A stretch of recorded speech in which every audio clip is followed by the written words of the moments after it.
आज हम बात करेंगे नून कुतनी की। इसकी अदायगी कैसे की जाती है। नून कुतनी क्या है? आपने देखा होगा अल्फाज के बीच में छोटा सा नून आ जाता है, ये नून कुतनी होता है। ठीक है, इसकी अदायगी कैसे करनी है मिसालों से देखेंगे।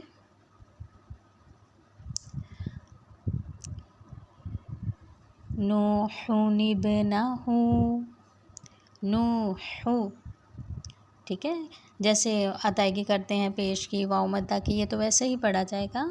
नूहुन इब्नहु, निब्नहु।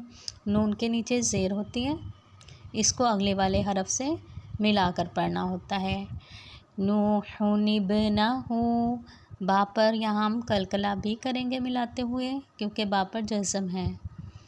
नूहुन इब्नहु, नूहुन इब्नहु। यहाँ वाव पर जज़म है जो मैं लगाना भूल गई। नूहु, नूहुन इब्नहु। नेक्स्ट मिसाल में देखें, जब नून कुतनी आ जाता है तो अलिफ मद्दा की अदायगी नहीं की जाती। जैसे मसला, लाम ज़बर अलिफ ला है ना, यहाँ पर हम अलिफ नहीं पढ़ेंगे, ये अलिफ गिरा देंगे और अलिफ मद्दा के बग़ैर इसकी अदायगी करेंगे। मसला, मसला। आगे फिर नून को लाम से मिलाएंगे। मसलानिल कौमु, इसे मसलानिल कौमु नहीं पढ़ना।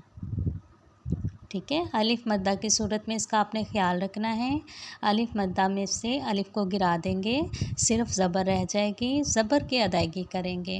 मसलानिल कौमु, मसलानिल कौमु, कौमु। नेक्स्ट मिसाल में भी अलिफ गिर जाएगा,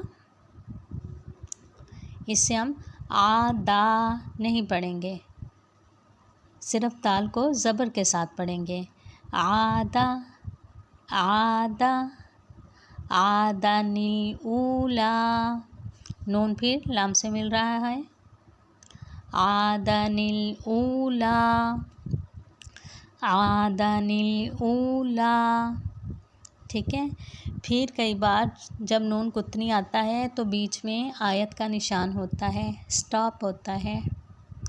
तो इस सूरत में नून कुतनी को कैसे पढ़ा जाएगा इसमें देखते हैं। और इसके लिए पहले आपको इस बात को समझना होगा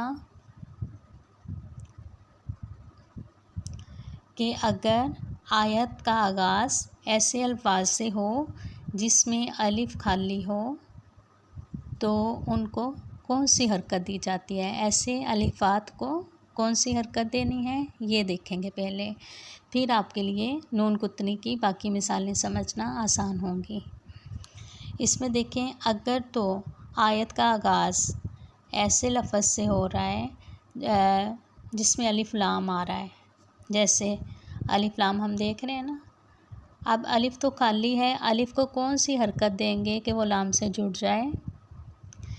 अलिफ लाम से शुरू होने वाले लफ्ज़ को शुरू में ज़बर दे देते हैं, यानी हम अलिफ को ज़बर देंगे। ठीक है, ये रूल है कि जब भी कोई लफ्ज़ अलिफ लाम से शुरू होना है और अगर उसका अलिफ खाली है तो उसके ऊपर ज़बर लगा देंगे। तो इससे हम पढ़ेंगे अल्लज़ी, अल्लज़ी। क्या पढ़ेंगे? अल्लज़ी, ज़बर अपने पास से लगा कर पढ़ेंगे। और अगर कोई और लफ्ज़ है जिसके शुरू में अलिफ लाम नहीं है तो फिर अलिफ पर कौन सी हरकत लगाएंगे, इसके लिए आपको इस लफ्ज़ का तीसरा हरफ देखना होगा। 1, 2 और 3। तीसरा हरफ कौन सा है यहाँ पर? ता। ता पर कौन सी हरकत है? ता के नीचे ज़ेर है। अगर तो तीसरे हरफ पर ज़ेर हो तो अलिफ़ के नीचे ज़ेर लगा देते हैं। तीसरे हरफ पर ज़बर हो तो तब भी अलिफ़ के नीचे ज़ेर लगा देते हैं। ये भी रूल है। तीसरा हरफ चेक किया जाएगा, तीसरे हरफ के नीचे ज़ेर है या ज़बर है, तो ऐसी सूरत में अलिफ पर ज़ेर आ जाएगी। अलिफ के नीचे ज़ेर लगाकर उसे पढ़ा जाएगा। अब यहाँ देखें, ता के नीचे ज़ेर थी तो हम अलिफ को ज़ेर देते हुए पढ़ेंगे।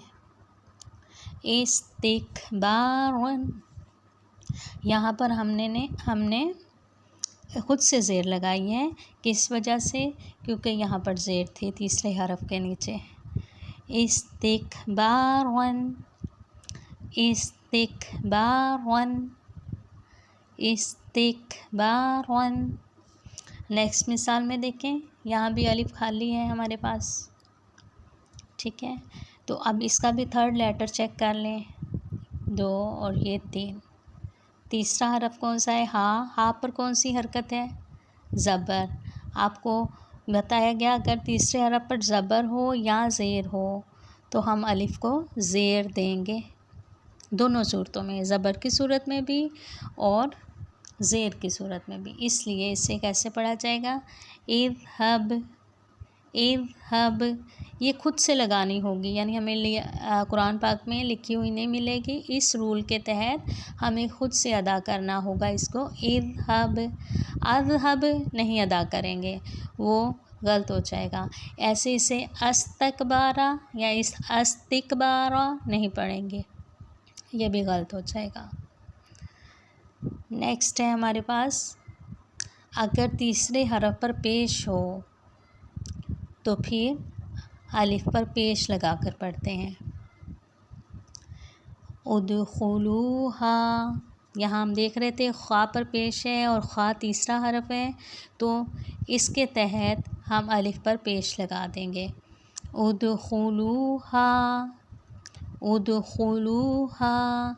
अब इसे अपने पास से हम ज़बर लगा के नहीं पढ़ सकते। अदखुलूहा या इदखुलूहा ये नहीं पढ़ना। क्यों? क्योंकि ख्वा पर पेश है, इसलिए हमने अलिफ पर पेश लगानी है। तो अगर पेश की सूरत में तीसरे हरफ पर, पेश की सूरत में अलिफ पर पेश आएगी, तीसरे हरफ पर ज़बर या ज़ेर की सूरत में अलिफ के नीचे ज़ेर आएगी। बस ये रूल है। और अगर अलिफ लाम आ जाता है तो अलिफ पर ज़बर ही लगेगी। ठीक है, इतनी बात समझ आ गई। अब इसको सामने रखते हुए नून कुतनी की बाकी मिसालें देखी जाएंगी। इसमें देखें, ख़बीरनिल्लज़ी, ऐसे पढ़ेंगे अगर हम आयत पर स्टॉप नहीं कर रहे। फिर हम इसे इन्हीं लफ्ज़ों की तरह पढ़ेंगे जैसे हम इनको पढ़ के गए हैं। नूहुन इब्नहु मसलनिल कौमु, ऐसे ख़बीरनिल्लज़ी, ये स्टॉप ना करने की सूरत में है कि हमने इसकी अलिफ मद्दा की अदायगी नहीं करनी। कैसे पढ़ना है? ख़बीरनिल्लज़ी। जब हमने मिलाकर पढ़ना है तो ऐसे पढ़ेंगे। लेकिन अगर आप आयत पर रुक रहे हैं, ठीक है, तो फिर अलिफ मद्दा की अदायगी होगी। ख़बीरा, फिर इस नून को नहीं पढ़ा जाएगा, ठीक है। और अपने पास से अलिफ पर ज़बर लगाकर इसे पढ़ेंगे। अल्लज़ी, ख़बीरा अल्लज़ी, ख़बीरा अल्लज़ी। मतलब ये है, नून कुतनी की अदायगी की सूरत में अलिफ मद्दा को गिरा देंगे, ठीक है, और मिलाकर पढ़ लेंगे नून कुतनी के साथ। लेकिन अगर हम स्टॉप कर रहे हैं, नून कुतनी को नहीं पढ़ रहे, तो फिर अलिफ मद्दा पढ़ी जाएगी। ख़बीरा अल्लज़ी, ठीक है, और अलिफ पर ज़बर लग जाएगी। नेक्स्ट मिसाल में देखें, अगर तो हम एक साथ पढ़ना चाह रहे हैं, फिर हम पढ़ेंगे मुनीबिन इदखुलूहा, मुनीबिन इदखुलूहा। और अगर हम स्टॉप के साथ पढ़ना चाह रहे हैं, वक्फ़ करना चाह रहे हैं, फिर हम पढ़ेंगे मुनीब और नून को हज़फ कर देंगे। आगे हमारे पास रह जाएगा उदखुलूहा। यहाँ देखिए अलिफ खाली था, ठीक है, फिर हमने अपने पास से पेश लगाई क्योंकि तीसरे हरफ पर पेश थी। मुनीब उदखुलूहा। ठीक है, दोनों सूरतें आपके सामने हैं। आप मिलाकर पढ़ना चाहें तो नून गुतनी पढ़ा जाएगा, लेकिन अगर मिलाकर ना पढ़ना चाहें तो फिर अपने पास से आपको इससे हरकत देनी होगी और फिर से अदा करना होगा। ऐसे है नेक्स्ट मिसाल में, नुफूरन इस्तिकबारन। नून कुतनी की अदायगी की सूरत में हमने अलिफ को गिरा दिया और दोनों को अल्फाज को जोड़कर पढ़ा। नुफूरन इस्तिकबारन। अब अगर नून कुतनी नहीं पढ़ना, हमने स्टॉप करना है, फिर पढ़ेंगे नुफूरा इस्तिकबारन।